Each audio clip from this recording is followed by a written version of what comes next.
In this lecture, we are going to cover the topic differential form of Ampere's law. So we have already studied Ampere's law. We have seen the mathematical form of Ampere's law. And there we saw that if you have a closed curve and some current is enclosed by this closed curve, in that case, the line integral of magnetic field over that closed curve is given by mu naught times current enclosed by the closed curve. So this integration, this closed integration is over the curve C. Now we are going to derive the differential form of Ampere's law. So this is in the form of integration. Now we are going to obtain differential form of Ampere's law. And we will obtain the result that curl of magnetic field is equal to mu naught times the current density vector. So let's consider an open surface S. So this is the open surface S shown by yellow color. And this open surface is bounded by a closed curve C. So this C curve, which is shown by black curve, this is the closed curve C. Now let's say that at this point the current density vector is equal to J1 vector. Then at this point let's say the current density vector is J2 vector. And then at this point the current density vector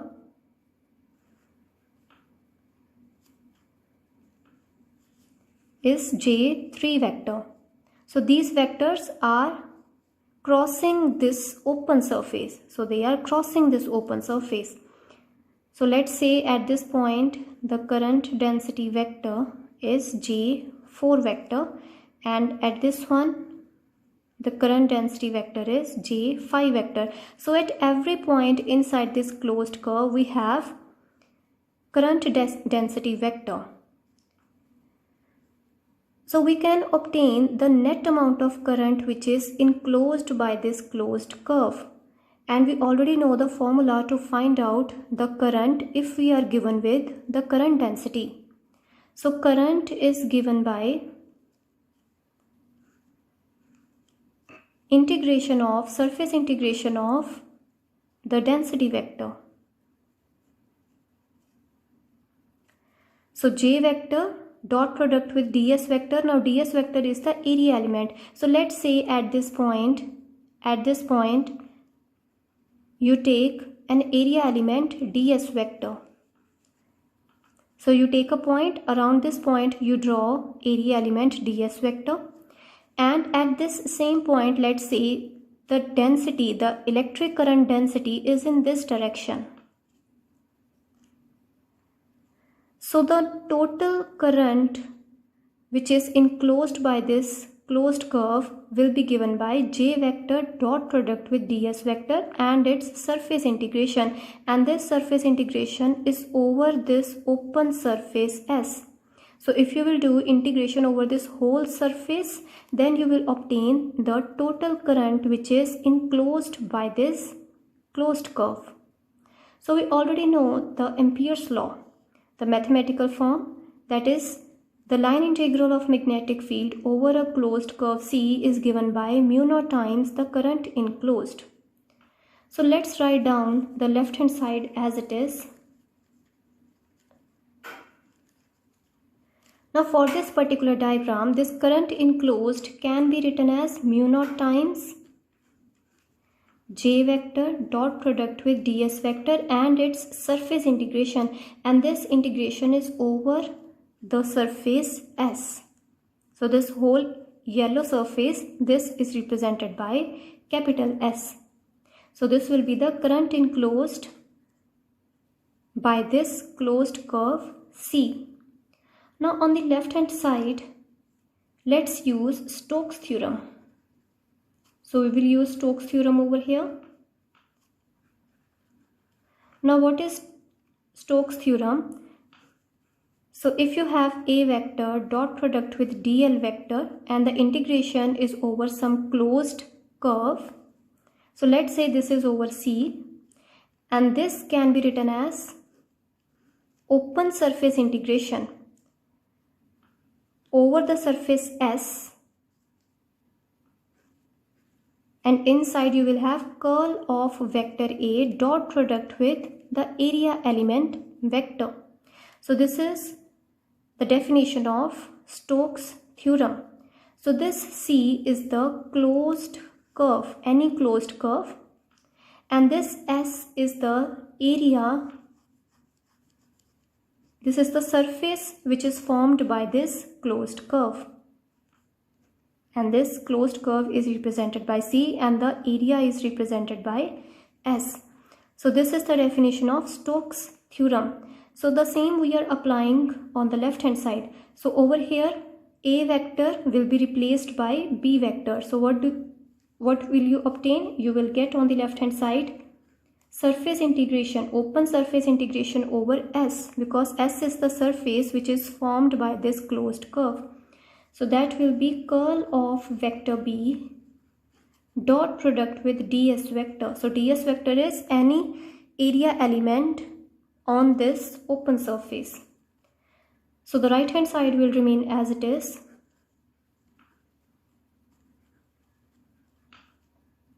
So you can take this mu naught inside. So you will get mu naught times j vector dot product with ds vector. Now you can compare these two sides. So you will get curl of vector B is equal to mu naught times j vector. So when you will compare these two sides, you will get curl of vector B. This curl of vector B is equal to mu naught times j vector. So this equation is known as differential form of Ampere's law.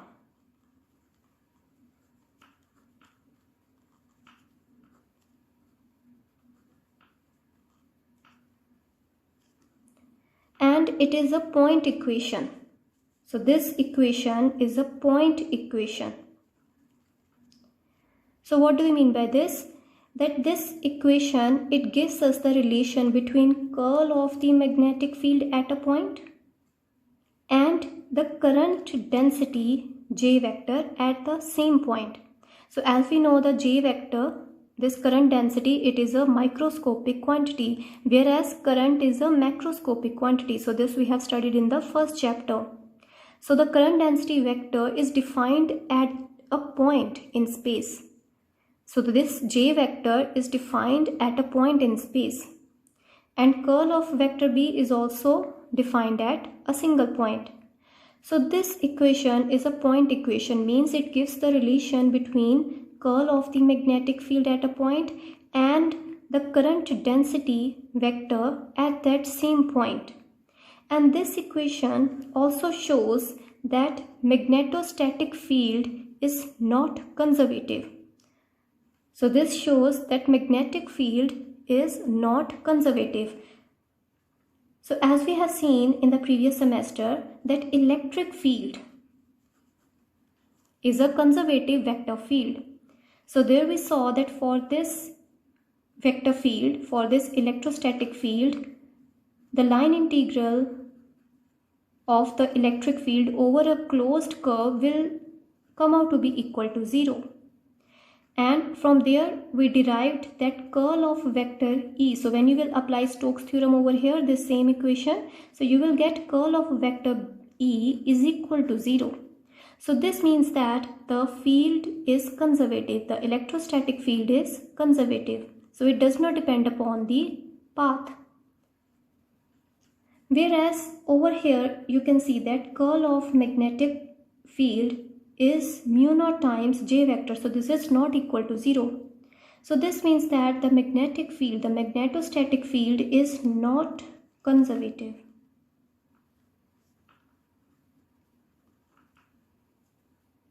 Now one more thing over here that you can observe is that if you are given with j vector at a point, so if you are given with the expression of j vector at a point in space, using this equation you cannot obtain the expression of magnetic field. So let's say if you have B1 vector, one magnetic field and another magnetic field expression. So it could be possible that curl of these two magnetic fields come out to be the same. So there can be many vector fields whose curl come out to be the same. So you have already done the numericals in the previous semester in which you found out curl of a vector field. So it is possible to get the same curl for different vector fields. So this equation does not let us to find out the expression of magnetic field if we are given with the expression of J vector. So you might be thinking that if you are given with the J vector expression, you can find out the expression of magnetic field. But this isn't the case because there can be many vector fields whose curl come out to be the same. So if you are given with expression of J vector, then the right hand side will be mu naught times the expression of J vector. So curl of the magnetic field must come out to be equal to that expression. So just for example, if you're given J vector as x, y, I cap. So let's say we are taking this example that J vector is given as x, y, I cap. Then the right hand side will be mu naught times x, y, I cap. So at every point J vector will be different. So at origin J vector will be 0, at 1, 0, J vector will be 1 times 0 I cap and that will be 0. At the point 1, 1, J vector will be 1 into 1 I cap. So at every point we can have different value of J vector. So on the right hand side, you will get mu naught times x, y, I cap. So curl of the magnetic field must come out to be equal to mu naught times x, y, I cap. So if the curl of magnetic field of a certain magnetic field comes out to be equal to mu naught times x, y, I cap, then it means that you have found out the expression of magnetic field. But in actual, there could be many vector fields whose curl comes out to be mu naught times x, y, I cap. So we cannot define one particular expression, we cannot confine one particular expression to this magnetic field. So to find out the expression of magnetic field, we need to have another equation also. So that equation is divergence of magnetic field. So we are going to find out the expression of divergence of magnetic field in the next lecture. So this equation is not sufficient to define or to find out the expression of magnetic field, as many vector fields can have the same curl. So we need to take another expression, and that is divergence of magnetic field, and that we will do in the next lecture.